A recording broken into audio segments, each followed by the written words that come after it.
All right, hello, hello, hello. It is that time of the week again, where it's time for me to start reading the most recent chapter of One Piece. Now, I would like to get straight into it. It is 10:30 at night on March 1st. However, I'm a little bit late to this. I planned on getting to this a lot earlier in the day. However, I decided that since I'm going to be out of town the next couple days, I might as well get ahead of myself and edit some stuff so that I can have some stuff that'll come out over the next couple days while I'm not here. So I spent all day editing, only to finish editing to have a trailer that I'm supposed to react to drop that I thought was going to drop tomorrow, but I guess that means I don't have to react to it late, so that's going to be up and on the channel. It's already uploaded, and you can already watch it right now, as I am live right now. And I guess this I will probably quickly upload to the channel as well, and set to release probably sometime tomorrow morning. I'll put some chapters on it in the YouTube description as well. So, anywho, what I'm going to be doing today is we're going to be reading chapter 1175. And I guess if you want to be aware of what I'm doing and when I'm doing it, the best way to stay in touch with what my schedule is like is to look at the Discord. That's where I let people know. You'll get a ping right when I go live. Anywho, that's enough of that. So let's just get to the chapter proper. Last time we ended on Loki showing up as a dragon, making everybody suspect that their devil fruit is the NIDDHOGGR fruit. And what do you know? The name of chapter 1175 is NIDDHOGGR, with the iconic double D, double G, R spelling. NIDDHOGGR. NIDDHOGGR. Guten Tag, NIDDHOGGR. Anyway, we got another reader request art for the cover page. I don't really care so much about it, but I do like that I see Koala on the cover page because she is one of my favorite characters that does not get a lot of screen time. And the reader request is Sabo with koala babies hanging all over him. So it's actually Sabo getting covered in koalas while Koala is in the foreground sitting at a table enjoying tea and eucalyptus leaves with a koala sitting at the table. Now, if only Road Oda would redraw it with a koala hanging off of Sabo like this. But that would be a little bit, maybe a bit too R-rated for a comic like this. Anywho, that's enough of me ranting about page 1. There's no page 1 on page 1, so there's nothing more to say about it. Alright, let's go on to page 2 and 3, where, we're going to start off with Robin currently covered in vines, and looks like Sanji's going to free her by burning them away with his Ifrit Jamba. I don't know why I didn't think about that. I wonder, how susceptible is Sommers to fire? Does Sanji just kind of hard counter him? He's also got the power of love, but we don't need to get into that. So happy, Robin. Thanks. That's our Sanji. Guess it was vulnerable to heat, says Jinbei. That's a relief. Does nobody else have fire-based powers? Couldn't Usopp use some sort of, flaming star? Usopp has, fire-based attacks. Well, that means that he doesn't use any of his, pachinko star attacks, after the time skip. It's all plant stuff. So maybe he took, all of the fire out of his kit. Here am I referring to Usopp's abilities like a kit in a game. Ugh. I have been corrupted by the youth. It's no time to celebrate. Between the hockey and the roaring, what is that shadow? Oh, that's, we can see Loki on the horizon. The shadow is Loki. Western Village, Ripley, Oimo, Rodo. Please help our parents. They got stabbed by our thorns. Mommy's gonna die. Loki, this village is in danger. Take the children somewhere safer. Not my problem. The only thing I'll do to the people who climb on my back is dump them off. That's pretty straightforward. And that's all that's happened on these 2 pages. We can see Loki is basically going to just dump them all off at everybody he caught at the end of the last chapter is now immediately being dumped off into the Western Village. Which is, if I remember correctly, about to be under siege by Dory Brocky and the dummy Reversi giant warrior pirates. God, there's got to be a faster and shorter name to say that. Oh well. Anywho, I guess we're done with these 2 pages, so we can move on to pages 4 and 5. Ooh, big spread panel that goes across the top of pages 4 and 5. Now get off. Oh, he's got like one of the giant sleep tids in his mouth. And Luffy's up there as well. Standing next to the squirrel. Kind of just dumping everybody off. Alright, attention Elbaph. All the children are safe. Thank goodness. There are no longer any hostages. Good! Oh, a lot of text here at the bottom. What took you so long? And is that a dragon? Yeah, it's Loki. If you're here, then at least this place is safe. Sure, let's say that. So this is Luffy and Zoro talking. Or Zolo. We Zolo boys up in here. Anyway, since you're a giant now, you guys should crush those remaining dream monsters before they all destroy Elbaph. Got it. What's landing on us?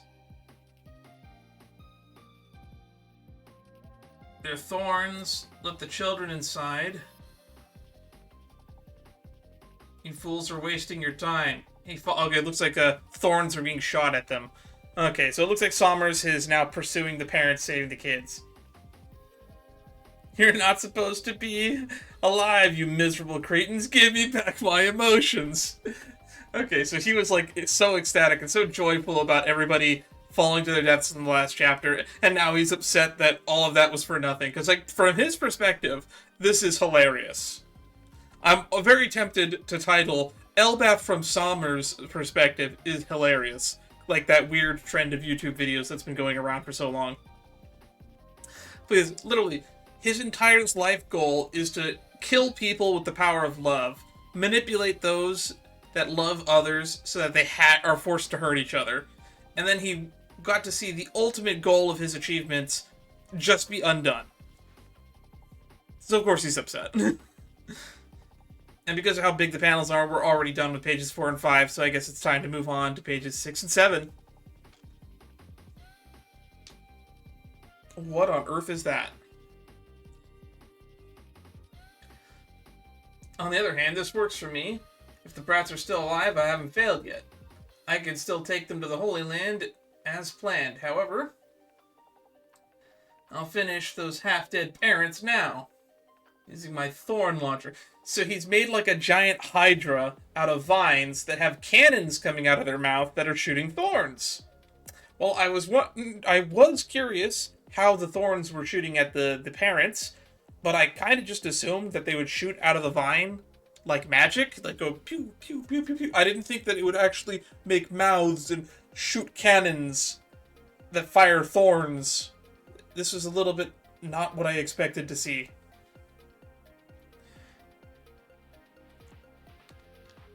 We won't let you do it. Now it's my turn to protect Mommy. Yeah, me too, and me.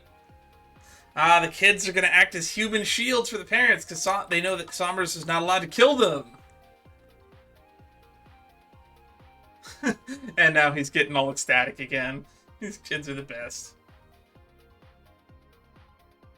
Now I don't even care about the mission. Who should I kill first?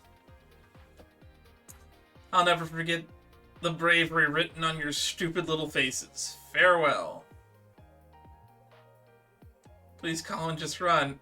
No, Mommy, I'll keep you safe. And we end the page with panels of thorns flying towards Colin's face as he squints, desperately anticipating the pain that's coming. Surely somebody over here is going to deflect the thorns away, because isn't Zoro right here? Alright, let's go to pages 8 and 9 to find out how these kids don't die, because as much as I would love to see children die, I know they aren't gonna. Yeah, feel free to take that out of context. These kids have been used as hostages for like 60 plus chapters now, and nothing bad has happened to them, so I would just like to see some stakes. Or thorns, one might say. Alright, pages 8 and 9. Yep, it looks like Zoro has deflected the thorns, just as I anticipated. Way to go, Zolo! I always believed in you. Ooh, Sommers didn't even see him do it. And Zolo, remember the names. He's with me. Oh, hang on.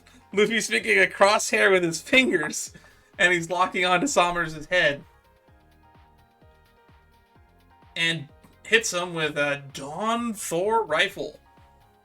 And that Dawn Thor rifle is bigger than Sommers is by quite a scale, and it takes up 75% of pages 8, and it's bleeding into page 9. Sorry, page 9 and bleeding into page 8. Like, Sommers' spread T-pose on the fist barely covers these two fingers here. So, he is probably out of commission, I imagine. And we can also see his giant, weird Thorn Hydra thingy falling apart as well.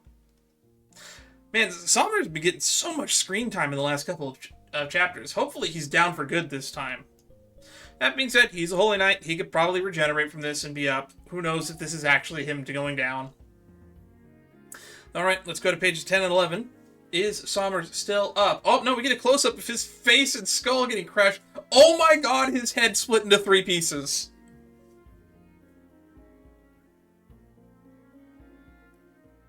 Is he dead? I think one of the cool things about having regenerative abilities on a villain is it lets Oda get away with some really vicious body horror pain. Like, people forget, and I'm going to be petitioning this to the entire community, Gunko got blown in half by one of Usopp's skull bomb grass earlier on in the arc. So people that like to sleep on how powerful Usopp is, that skull bomb grass is able to fucking blow people in half.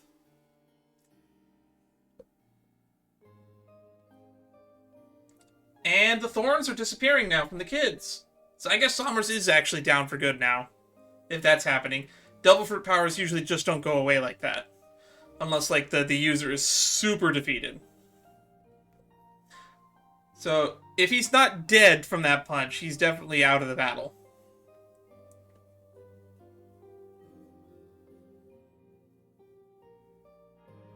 I finally got to see Luffy in all white. He looks just like Nika. The warrior of liberation. Nika, a bedtime tale for children. That's NIDDHOGGR. Is that what saved us? Alright. Loki is so huge. Alright, what's that? That must be Loki. I've never seen that before. Oh yeah, it's Chopper and Scopper. Chopper and Scopper. What a pair. What's the treasure of Elbaph? A devil fruit. A forbidden one. Oh, we're getting a Scopper Gaban flashback. And I think that's where page 11 ends on, so page 12 is probably about to continue. Yep, here we go. More Scopper flashback at the top of page 12. The dragon fruit. Mythical type bottle. NIDDHOGGR. This is when Shanks and Scopper and Jarl were all together, I think, right after the battle of Herald at Orist Castle. No matter who eats it, they will transform into the largest dragon in the world, and the maximum size of the beast corresponds to the one who eats it.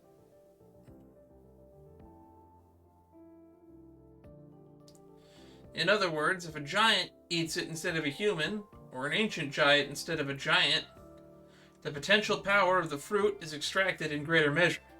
It is said that the obsidian dragon breathes lightning and is so vast that day falls into night when it flies. So this also probably ties into the flashback where Rox wanted Harold to eat the fruit to get its maximum potential. So this is a bit of a callback to that. And also, we're in 2026 and we're now still in this damn Loki flashback.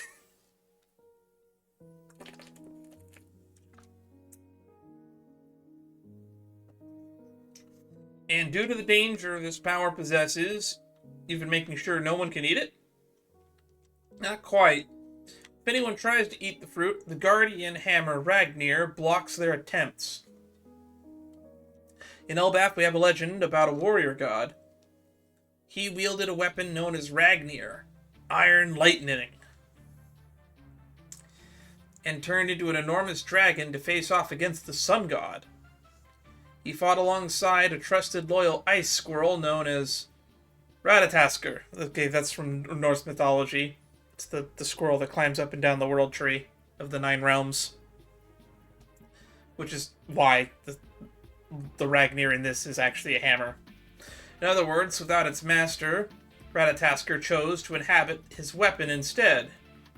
Wait, so is it just a squirrel living in the form of a hammer, or is the squirrel the hammer? And waits for its owner to return, so says the legend. And now Ragnir, after an eternity of standing guard over the fruit, has finally chosen. Please tell me we're done with this flashback. Move on to pages 14 and 15. Loki. Big, epic obsidian dragon. The NIDDHOGGR.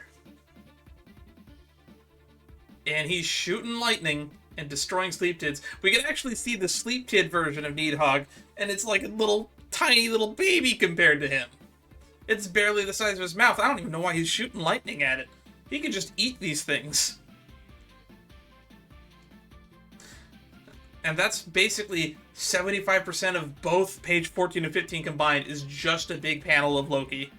Full dragon form. We haven't seen his hybrid form yet, so there's that to look forward to. Thorheim. Pages 16 and 17 ends on Thorheim.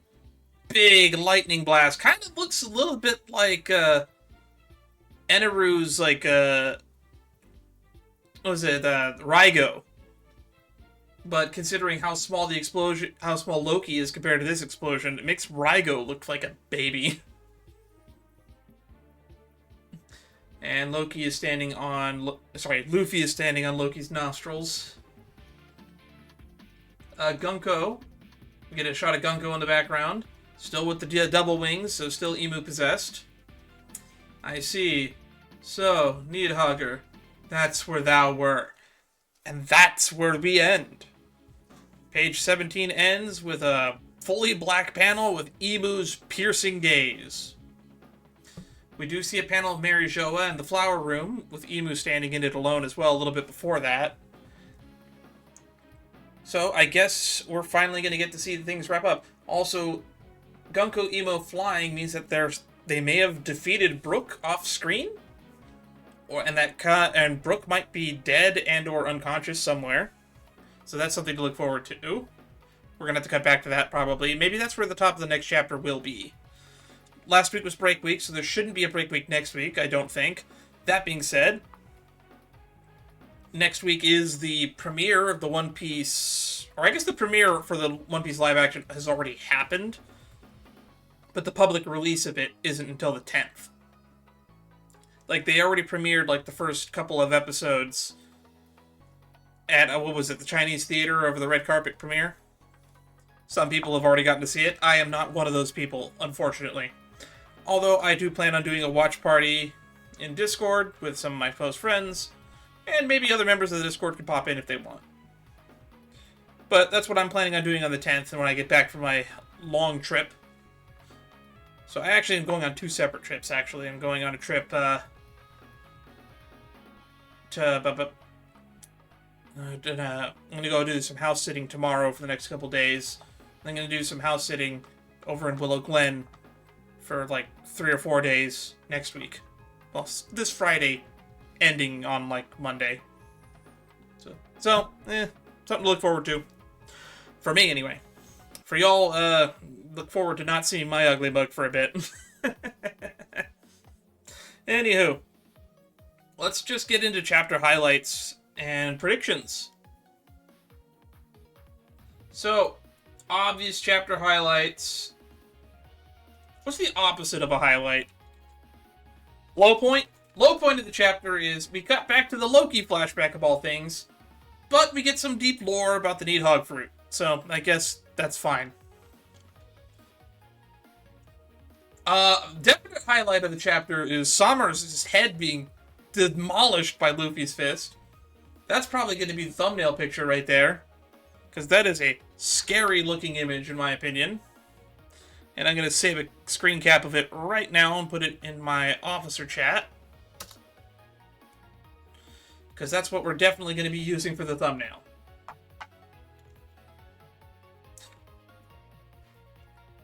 Another thing, as I already drew attention to earlier, is the sheer size and scale of Loki is super impressive. And we see his Thorheim attack that the chapter ends on is basically the same attack that Eneru uses to destroy entire islands, times 10. It's ridiculously huge ball of lightning. We finally got that payoff to why a giant / ancient giant needed to eat the legendary treasure of Elbaph.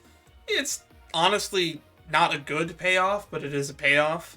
I kind of wish that it would have had like something more unique to the giants if they had eaten it, other than just it bigger.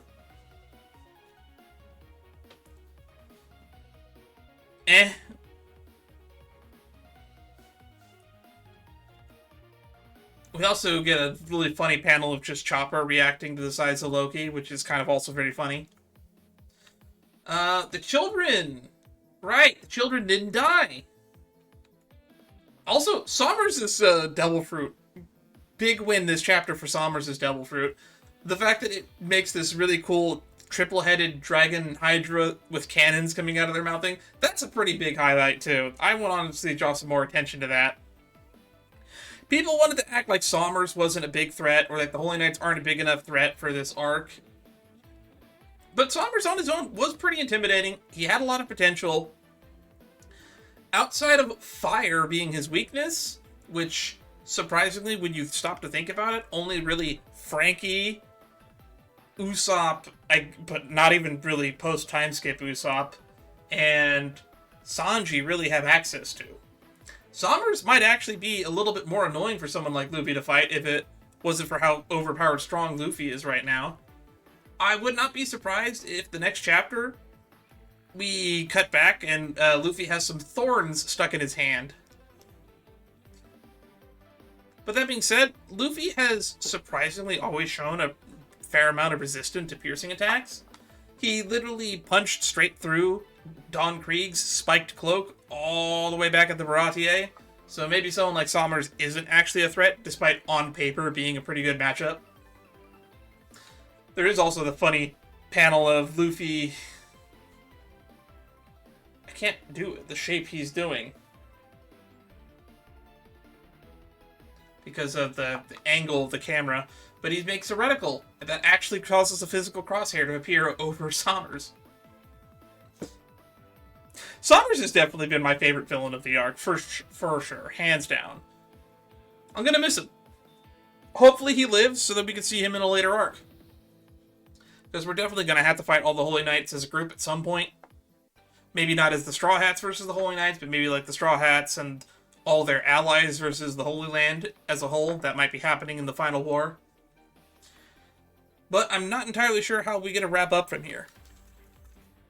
So, we end with Emu having a conversation. So, predictions for next week is we cut back to a flashback from maybe a chapter or two ago to what happened between the fight between Brook and Gunko. That needs to be resolved because Brook is not here, but Gunko is. And we last left Brook with Gunko. So that's something that has to be resolved. It looks like Loki is more or less just finished off all of the sleep tins right now. But we know that Killingham makes these weird spawn holes that the sleep tins will keep coming out of, so we need to actually resolve that plot hole. It's a sleep hole. We need to resolve this conflict with Killingham. So we're making progress on that. So Somers is now down and out because his thorns have decayed and they're no longer imprisoning the children. So that's 1 out of the 3 Holy Knights that are just down for the count, it seems. So I have a feeling we're going to deal with Killingham next, probably the next chapter. Maybe we'll start fighting him and he'll get taken out in the chapter after that. And then we'll finally settle the score with Emu, or he'll retreat. Because this is a basic lost cause at this point for the Holy Knights, and they either need to start retreating now we're doubling down on the Dami Reversi plan. So, that's my predictions for next week. We got to start dealing with... We have basically 3 enemies left. We have Gunku Emo, we have Saint Killingham and his Sleep Tids, and then we lastly have the Dami Reversi Giants. So I think we can resolve each of these in maybe 1 to 2 chapters each. So I think we have 6 chapters of just conflict left, and then we can start getting into the falling action. So I predict that we may have less than 12 to 15 chapters of Elbaph left. That's what I'm predicting, and I'm hoping I'm correct. Because as much as I'm enjoying Elbaph, I would like the plot to start moving forward. Because we've said Elbaph has done a really good job of hyping up the conflict between the Holy Knights and the Straw Hats, as well as the world government versus the world. And personally, I still think we need to cut back to Marijoa. I want to know what's going on in Marijoa that was so out of hand that they had to send Shamrock back there. And we do see a panel of Marijoa in this chapter, and it looks fine. It's actually just a panel of Pangea Castle, but for the most part, it seems like there's no attack on the capital happening in the background of that. So who knows? Anywho, let's begin wrapping up now. So, for the future, just as another reminder for everybody, I will be out of town, busy doing work elsewhere, Monday and Tuesday for a friend, and then for a friend of a friend, I'll be doing some stuff from the 6th through the 9th. And I'll be back on the 10th. So, there will be the next streams that'll be happening will probably be happening on either Wednesday or Thursday this week. But until then, I will see ya. More stuff in the pipeline. I have some Genshin content that's been recorded. It's been edited down and it'll get uploaded onto the channel. Actually, it's already been uploaded onto the channel. I just got to put a thumbnail and chapters and description on it. So expect that in a day or so. And because of priorities and the timely nature of these chapter reviews, I will try to get this one uploaded tonight before I leave. Just because I remember last time I forgot about it, and it almost a week had passed by the time I uploaded my read-through of last week's One Piece, 2 weeks ago's One Piece chapter. So hopefully I don't do that again. So before I go to bed tonight, I'm going to upload this to the YouTube, and I'm going to put chapters in the thumbnail on it. And then I will have 2 videos that'll be set to release throughout the week. So even though I'm going to be gone for most of the week, there'll still be content on the channel. And then next week, we'll have more content to go through. So, look forward to that. If you want to see more content like this, follow me on Discord. It's where I let people know what I'm doing when I'm doing it. Or you can just listen at the end of these videos when I give updates. Or the beginning of videos. I sometimes do it at the beginning. Anyhow, that's all from me. Stay safe out there. Bye-bye.